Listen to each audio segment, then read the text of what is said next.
Good evening, teachers. Welcome po sa aking YouTube channel. Ngayong gabi ay pag-usapan natin kung paano nga ba i-update yung payment account mo sa Akadsok. So, ang Akadsok po ay nag-accept lang po sila ng PayPal. Bago tayo magsimula, kung bago ka pa lang sa aking channel, ay huwag kalimutang mag-subscribe at paki-click yung notification bell para updated kayo sa aking mga future uploads. Simulan na natin. Unang gagawin natin mga teachers ay mag-login tayo sa ating tutor client. Pagka nag-login na po tayo, ay pumunta po kayo dito sa home page, tapos i-click yung service fee icon na may dollar sign. Tapos, it will redirect you here. So, makikita nyo, wala pa akong in-add na account. So, para i-add yung PayPal account mo, i-click mo lang itong complete the financial details. Tapos, click mo ito. Confirm. Ito siya, guys. Ayan. Salary account type, click mo lang HSBC PayPal. Tapos, yung account name mo. Yung account name is yung uh, PayPal registered confirmed email address.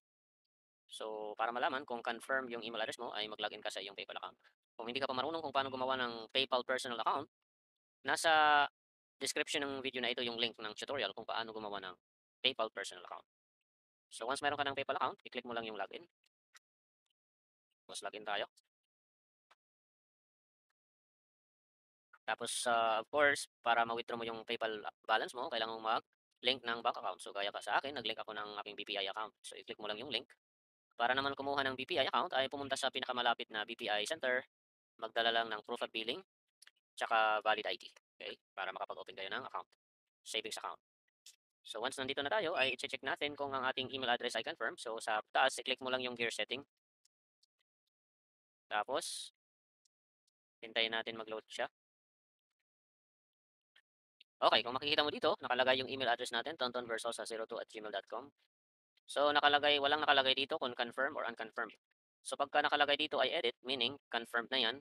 Pag hindi pa confirmed, nakalagay dyan ay unconfirmed. So paano mo ika-confirm yung PayPal email address mo?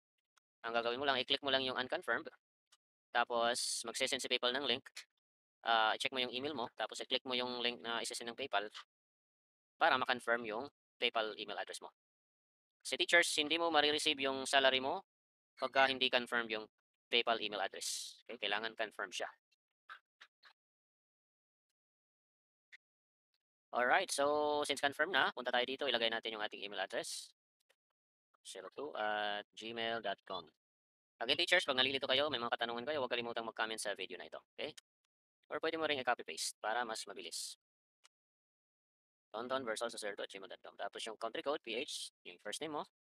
Dapat yung yung pangalan mo sa PayPal, ay yun ang ilalagay mo dito sa required field. Okay, so zones. Okay, zone 86.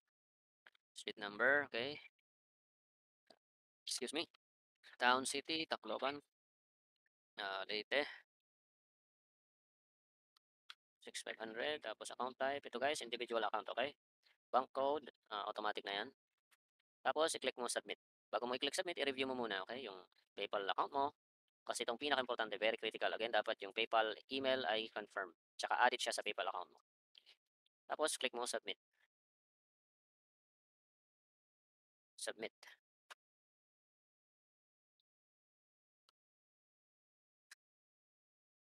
Okay, so yun.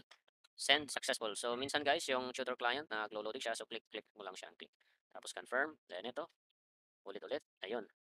Tapos check mo yung email mo kasi magsisend ng verification code. So check natin yung ating email. Punta tayo dito sa ating Gmail account. Alright. Hintayin natin. Ayun.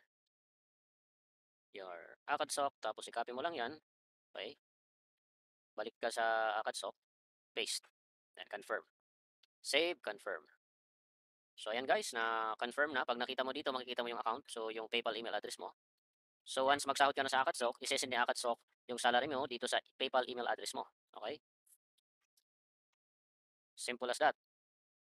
Okay, so pag may mga katanungan kayo guys, ay huwag kalimutang mag-comment sa video na ito. Maraming salamat sa panonood teacher. Sana itong tutorial video ay nakatulong sa inyo on how to update your payment options para sa iyong Akadsok salary.